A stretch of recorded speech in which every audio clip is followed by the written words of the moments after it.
नमस्कार, 9 बजे की 9 ब्रेकिंग में आपका स्वागत है। मैं हूं आपके साथ लक्ष्मी। बुलेटिन की शुरुआत करेंगे, रुक करेंगे पहली बड़ी खबर की ओर। चंडीगढ़ से पहली बड़ी खबर, सीएम मनोहर लाल करेंगे प्रेस कॉन्फ्रेंस। चंडीगढ़ में CM Manohar Lal press conference करेंगे, पंचायत चुनाव पर चर्चा करेंगे, साथ ही मीडिया कर्मियों के सवालों के जवाब भी देंगे। बड़ी खबर आपको बता रहे चंडीगढ़ से, मुख्यमंत्री मनोहर लाल प्रेस कॉन्फ्रेंस करेंगे,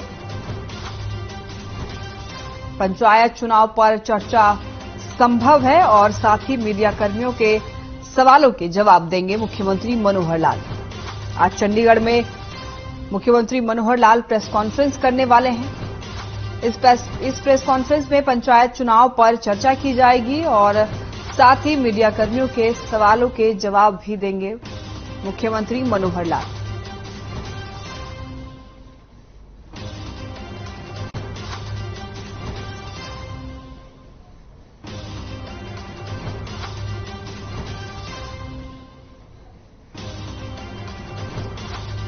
बड़ी खबर आपके सामने है चंडीगढ़ से, CM Manohar Lal press conference करेंगे। चंडीगढ़ में प्रेस कॉन्फ्रेंस करेंगे मुख्यमंत्री मनोहर लाल। पंचायत चुनाव पर इस प्रेस कॉन्फ्रेंस में चर्चा की जाएगी और साथ ही मीडिया कर्मियों के सवाल देंगे।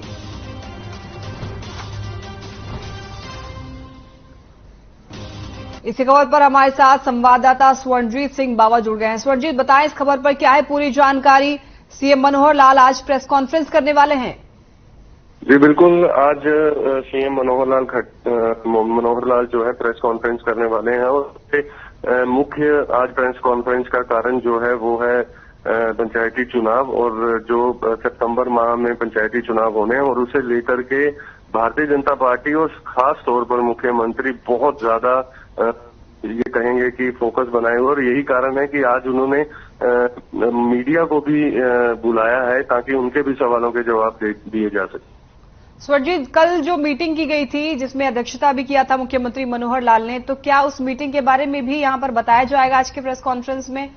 देखिए, उम्मीद यही जताई जा रही है कि आज मुख्यमंत्री कल हुई बैठक के बारे में भी जरूर सवालों के जवाब दे सकते हैं, और साथ ही अभी क्योंकि बीते कल प्रधानमंत्री का मोहाली में दौरा होना और एक कैंसर केयर हॉस्पिटल का उद्घाटन होना, और साथ ही आज मुख्यमंत्री का एकदम से मतलब बीते कल बैठक करके और आज प्रेस कॉन्फ्रेंस भी रखना है। प्रेस कॉन्फ्रेंस या यूं कहें कि पत्रकारों के सवालों के जवाब देंगे। तो इस समय भारतीय जनता पार्टी, खास तौर पर हरियाणा भारतीय जनता पार्टी जो है वो चुनाव को लेकर के बहुत ज्यादा सजग लग रही है, और इसे देखते हुए यही कारण है मुख्यमंत्री ने आज ये मीटिंग रखी है, आज ये प्रेस कॉन्फ्रेंस रखी। स्वर्णजीत जी, बहुत बहुत शुक्रिया आपका इस खबर पर जुड़ने के लिए और ज्यादा जानकारी देने के लिए। चलिए अब रुक कर लेते हैं दूसरी बड़ी खबर की। सोनाली फोगाट के शव का नहीं हुआ पोस्टमार्टम। सोनाली की मौत का आज तीसरा दिन है और सोनाली फोगाट की मौत पर सस्पेंस बना हुआ है। परिजनों ने पीएस सुधीर सांगवान पर गंभीर आरोप लगाए हैं। सुधीर सांगवान पर हत्या के आरोप लगे हैं और साथ ही सुधीर सांगवान पर रेप के भी आरोप लगाए गए हैं। सोनाली को ब्लैकमेल करता था, ऐसा सोनाली फोगाट के भाई ने कहा है। बड़ी खबर आपको बता रहे हैं, सोनाली फोगाट के शव का पोस्टमार्टम अब तक नहीं हुआ है। सोनाली की मौत का आज तीसरा दिन है। सोनाली फोगाट की मौत पर सस्पेंस बना हुआ है, कई सारे सवाल भी खड़े हो रहे हैं सोनाली फोगाट की मौत पर। आज संभवतः सोनाली फोगाट का शव पैतृक गांव में लाया जाएगा और परिजनों ने हालांकि पीएस सुधीर सांगवान पर गंभीर आरोप लगाए हैं। सुधीर सांगवान पर हत्या के भी आरोप लगाए हैं और रेप के भी आरोप लगाए हैं, और साथ ही सोनाली के भाई ने बयान दिया है। उनका कहना है कि सोनाली को ब्लैकमेल किया करता था उनका पीए सुधीर सांगवान। कई तरह की बातें सामने आ रही हैं सोनाली फोगाट को लेकर। सोनाली फोगाट से जुड़ी एक आखिरी वीडियो भी सामने निकल कर आई है जिसमें कि वो डांस करती हुई दिखाई दे रही हैं। तो अभी इनकी मौत पर सस्पेंस बना हुआ है। कई सारे नेता सोनाली फोगाट की मौत पर सीबीआई की जांच की मांग कर रहे हैं और साथ ही सोनाली फोगाट की बेटी यशोधरा भी जांच की मांग कर रही है जिससे सोनाली फोगाट को जस्टिस मिल सके। सोनाली फोगाट के शव का अब तक पोस्टमार्टम नहीं हुआ है। सोनाली की मौत का आज तीसरा दिन है। सोनाली फोगाट की मौत पर सस्पेंस बना हुआ है, कई सारे सवाल खड़े हो रहे हैं। परिजनों ने पीएस सुधीर सांगवान पर गंभीर आरोप भी लगाए हैं। वहीं सुधीर सांगवान पर हत्या के आरोप लगाए हैं और साथ ही रेप के भी आरोप लगाए गए हैं। वहीं सोनाली के भाई ने भी तरह तरह के बयान दिए हैं और परिजन भी सोनाली फोगाट के अलग अलग तरीके के बयान दे रहे हैं। सोनाली फोगाट के भाई ने कहा है कि सोनाली को ब्लैकमेल किया करता था उनका पीए सुधीर सांगवान।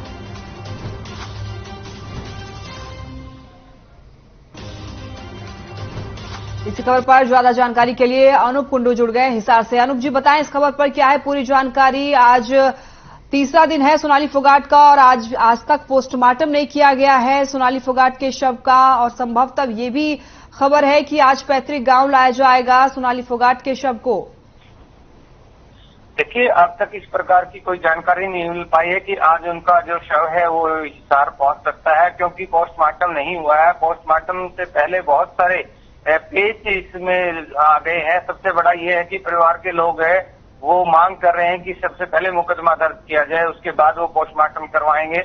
इसको लेकर के कल भी पूरा परिवार के लोग जो है मीडिया के सामने भी आए हैं, अलग अलग उन्होंने बयान भी दिए हैं। सबसे पहले उनके भांजे एडवोकेट विकास का बयान सामने आया था, जिन्होंने एक ऑडियो भी सुनाया जो दो लोगों की कन्वर्सेशन थी, उसको उन्होंने सुनाया और उस समय सबसे पहले आरोप कि उसकी सुधीर सांगवान इस जिम्मेवार वो है। उसके बाद उसके दोनों बहनें, उसकी सास और उसका जेठ, सभी जो परिजन है उन सब ने आकर के प्रेस कॉन्फ्रेंस भी की और गंभीर आरोप जो उसके किए हैं सुधीर सांगवान उस पर परिवारों के लोगों ने लगाए हैं। और अब तक जो जानकारी मिल पा रही है कि उसकी पोस्टमार्टम की रिपोर्ट नहीं आई है और परिवार के जो लोग हैं वो मांग कर रहे हैं कि पहले मुकदमा दर्ज किया जाए और उसके बाद। तो अनूप जी क्या अब तक सुधीर सांगवान जी पे मुकदमा दर्ज नहीं किया गया है? देखिए, जिस प्रकार से परिवार के लोगों से जो जानकारी मिल पा रही है उन्होंने शिकायत दी है और शिकायत के आधार पर मुकदमा दर्ज नहीं किया गया है, क्योंकि जो पहले एक मुकदमा दर्ज करने की बात सामने आ रही थी वो थी कि अप्राकृतिक मौत जो फोगाट की हुई है उस पर मुकदमा दर्ज किया गया था। लेकिन उसका जो भाई है वहां पर सोनाली फोगाट का, उसने एक लिखित शिकायत दी है जिसमें सोनाली फोगाट के साथ रेप जैसे गंभीर आरोप भी लगाए गए हैं। तो उन तमाम चीजों को लेकर के, उस शिकायत को लेकर के जो मुकदमा दर्ज करने की मांग परिवार के लोगों से की जा रही है, उसके आधार पर मुकदमा दर्ज नहीं हुआ है, जिसको लेकर के परिवार के लोगों में काफी रोष है। अरूप जी बहुत बहुत शुक्रिया आपका खबर पर जुड़ने के लिए और ज्यादा जानकारी देने के लिए। 9 बजे की 9 ब्रेकिंग में बात करेंगे तीसरी बड़ी खबर की। लंपी बीमारी को लेकर सरकार की तैयारी, युद्ध स्तर पर वैक्सीनेशन का काम होगा। करनाल पहुंची लंपी की 1.7 लाख वैक्सीन। संक्रमित पशुओं की संख्या जो है वो 5,776 हो गया है। 25 गायों की मौत भी हो गई है। वहीं स्वस्थ जानवरों को वैक्सीन की डोज भी लगाई जाएगी और 2,450 पशुओं ने संक्रमण को मात भी दी है। ये अच्छी खबर है। लंपी बीमारी को लेकर सरकार पूरी तैयारी कर रहा है। युद्ध स्तर पर वैक्सीन का काम किया जा रहा है। करनाल पहुंची लंपी की 1.5 लाख से भी ऊपर वैक्सीन और संक्रमित पशुओं की संख्या जो है वो 5,776 अब तक बताए जा रहे हैं। वही इनमें से जो लंपी बीमारी से ग्रसित पशु थे उनमें से 25 जानवरों की मौत भी हो गई है और स्वस्थ जानवरों को वैक्सीन के डोज भी लगाए जाएंगे।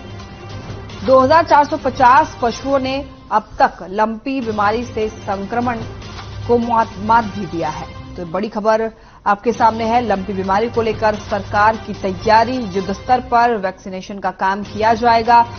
संक्रमित पशुओं की संख्या 5,776 है और अब तक करनाल में लंपी बीमारी की जो वैक्सीन है वो 1.5 लाख से भी ऊपर 1.7 लाख वैक्सीन करनाल पहुंची है और संक्रमित पशुओं को लगाई जाएगी। बता दें कि संक्रमित पशुओं में से 25 पशुओं की मौत भी हो गई है और स्वस्थ जानवरों को अब वैक्सीन डोज भी लगाए जाएंगे। हालांकि अब लंपी बीमारी को लेकर अब इसमें कमी देखी जा रही है।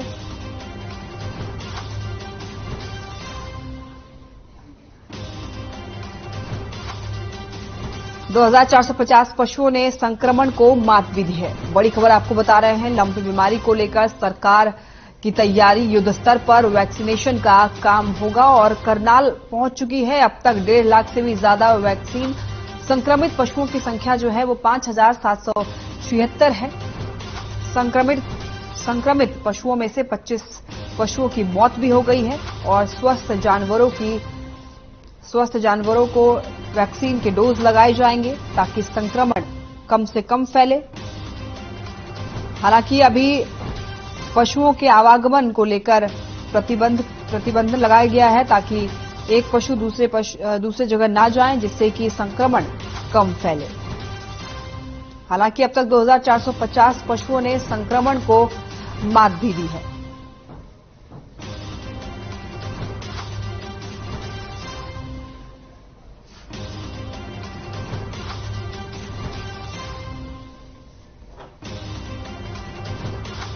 नौ बजे की 9 ब्रेकिंग में बात करेंगे चौथी बड़ी खबर की। राज्यों के श्रम मंत्रियों का राष्ट्रीय सम्मेलन। आंध्र प्रदेश में राष्ट्रीय सम्मेलन का आयोजन होगा। 2 दिन तक ये राष्ट्रीय सम्मेलन चलेगा। सम्मेलन को संबोधित करेंगे प्रधानमंत्री मोदी और शाम 4:30 बजे संबोधित करेंगे पीएम। बता दें, वीडियो कॉन्फ्रेंसिंग के जरिए पीएम सभी को संबोधित करेंगे। बड़ी खबर आपके सामने है। राज्यों के श्रम मंत्रियों का राष्ट्रीय सम्मेलन। आंध्र प्रदेश में राष्ट्रीय सम्मेलन का आयोजन होना है। 2 दिन तक ये राष्ट्रीय सम्मेलन चलेगा। इस सम्मेलन को पीएम मोदी संबोधित करेंगे और शाम 4:30 बजे प्रधानमंत्री नरेंद्र मोदी वीडियो कॉन्फ्रेंसिंग के जरिए श्रम मंत्रियों को संबोधित करेंगे। राज्यों के श्रम मंत्रियों का राष्ट्रीय सम्मेलन है। 2 दिनों तक चलेगा ये राष्ट्रीय सम्मेलन और आंध्र प्रदेश में राष्ट्रीय सम्मेलन का आयोजन होगा और 2 दिन तक राष्ट्रीय सम्मेलन चलेगा। सम्मेलन को प्रधानमंत्री मोदी वीडियो कॉन्फ्रेंसिंग के जरिए संबोधित करेंगे। शाम 4:30 बजे प्रधानमंत्री मोदी श्रम मंत्रियों को संबोधित करेंगे। बड़ी खबर आपको बता रहे, राज्यों के श्रम मंत्रियों का राष्ट्रीय सम्मेलन। आंध्र प्रदेश में राष्ट्रीय सम्मेलन का आयोजन होना है। 2 दिन तक राष्ट्रीय सम्मेलन चलेगा। सम्मेलन को संबोधित करेंगे पीएम मोदी शाम 4:30 बजे। वीडियो कॉन्फ्रेंसिंग के जरिए संबोधित करेंगे पीएम मोदी। 9 बजे की 9 ब्रेकिंग में बात करेंगे 5वीं बड़ी खबर की। सीएम केजरीवाल की अहम बैठक होनी है। सुबह 11 बजे नेताओं के साथ बैठक करेंगे। सीबीआई की छापेमारी को लेकर बैठक करेंगे केजरीवाल और आगे की रणनीति बनाने के लिए भी बैठक बुलाई गई है।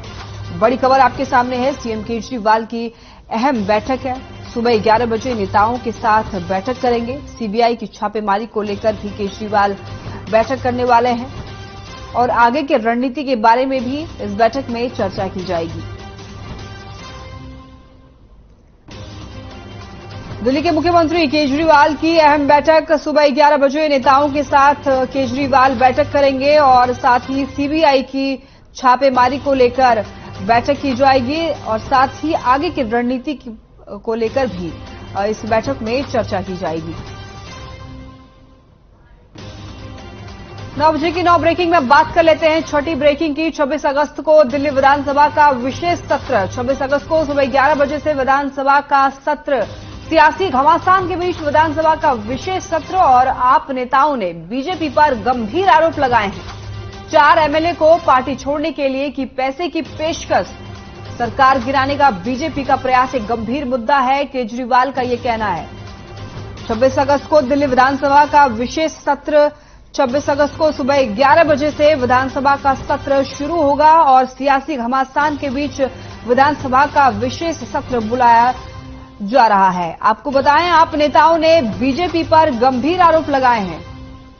आप नेताओं का कहना है कि 4 एमएलए को पार्टी छोड़ने के लिए पैसे की पेशकश की गई थी बीजेपी नेताओं के द्वारा और साथ ही केजरीवाल का कहना है कि सरकार गिराने का बीजेपी का ये प्रयास एक गंभीर मुद्दा है। इसे लेकर विधानसभा के विशेष सत्र में चर्चा की जाएगी। बड़ी खबर आपको बता रहे हैं, 26 अगस्त को दिल्ली विधानसभा का विशेष सत्र यानी कि कल सुबह 11 बजे से विधानसभा का सत्र शुरू होगा और साथ ही आप नेताओं ने बीजेपी पर गंभीर आरोप लगाए हैं। उन सभी मुद्दों पर चर्चा की जाएगी।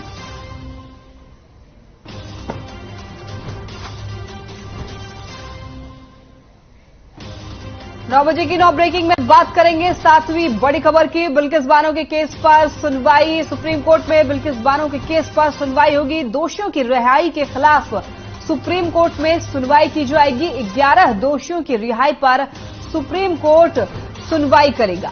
बड़ी खबर आपको बता रहे हैं, बिल्किस बानो के केस पर सुनवाई होनी है। सुप्रीम कोर्ट में बिल्किस बानो के केस पर सुनवाई होगी और 11 दोषियों की रिहाई पर सुप्रीम कोर्ट सुनवाई करेगा।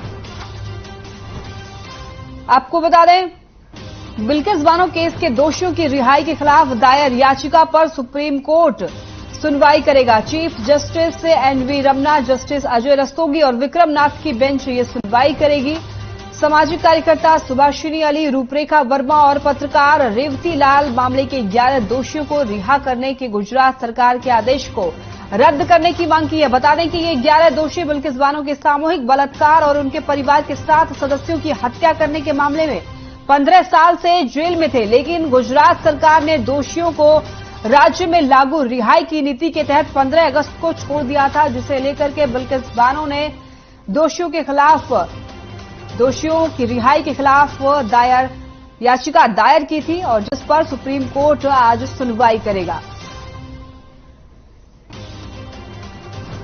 9 बजे की 9 ब्रेकिंग में अब बात करेंगे 8वीं बड़ी खबर की। पेगासस मामले में सुप्रीम कोर्ट आज सुनवाई करेगा। जांच कमेटी ने सौंपी है रिपोर्ट। कई नेताओं पत्रकारों की जासूसी का है आरोप। जांच के लिए सुप्रीम कोर्ट ने 27 अक्टूबर को बनाई थी कमेटी। बड़ी खबर आपको बता रहे हैं, केंद्र सरकार ने दायर किया था हल्फनामा। बड़ी खबर, पेगासस मामले में सुप्रीम कोर्ट आज सुनवाई करेगा। जांच कमेटी ने रिपोर्ट सौंपी है और कई नेताओं पत्रकारों की जासूसी का आरोप है। जांच के लिए सुप्रीम कोर्ट ने 27 अक्टूबर को बनाई थी कमेटी। केंद्र सरकार ने हल्फनामा दायर किया था।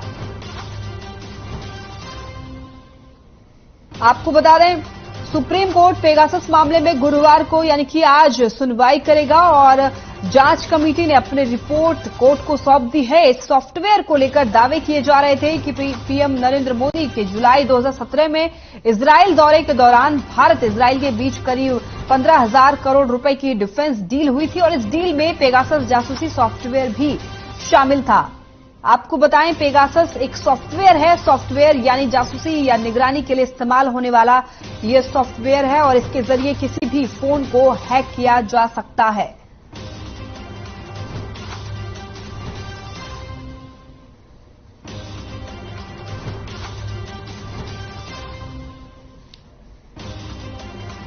नौ बजे की 9 ब्रेकिंग में बात करेंगे 9वीं और आखिरी बड़ी खबर की। दिल्ली से बड़ी खबर आपको बता रहे हैं, राजू श्रीवास्तव 15 दिनों से कोमा में है। ब्रेन तक पहुंचाई जा रही ऑक्सीजन आधे घंटे के लिए दूसरी बार हटाया गया वेंटिलेटर और ब्रेन को छोड़कर सभी ऑर्गन काम कर रहे हैं। राजू श्रीवास्तव की बेटी अंतरा का बयान सामने आया है। राजू श्रीवास्तव के धीरे धीरे तबियत में सुधार है, तो ये एक अच्छी खबर सामने आई है। राजू श्रीवास्तव 15 दिन से कोमा में है और ब्रेन तक ऑक्सीजन पहुंचाई जा रही है। आधे घंटे के लिए दूसरी बार हटाया गया वेंटिलेटर। ब्रेन को छोड़कर सभी ऑर्गन काम कर रहे हैं। राजू श्रीवास्तव की बेटी अंतरा का बयान है कि राजू श्रीवास्तव की तबियत में अब धीरे धीरे सुधार देखने को मिल रहा है। राजू श्रीवास्तव की सेहत में लगातार सुधार हो रहा है। परिजनों के मुताबिक आधे घंटे के लिए वेंटिलेटर 2 बार हटाया गया है और राजू श्रीवास्तव को वेंटिलेटर सपोर्ट से हटाने के बाद इससे पहले डॉक्टर्स ने 15 अगस्त को 1 घंटे के लिए वेंटिलेटर हटाया था।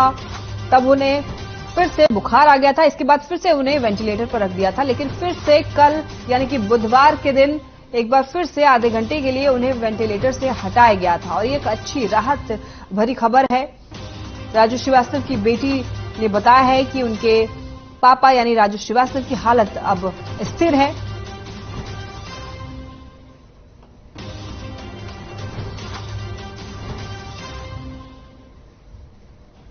वक्त हो चला है एक छोटे से ब्रेक का। आप देखते रहे हर खबर, जल्द हाजिर होंगे।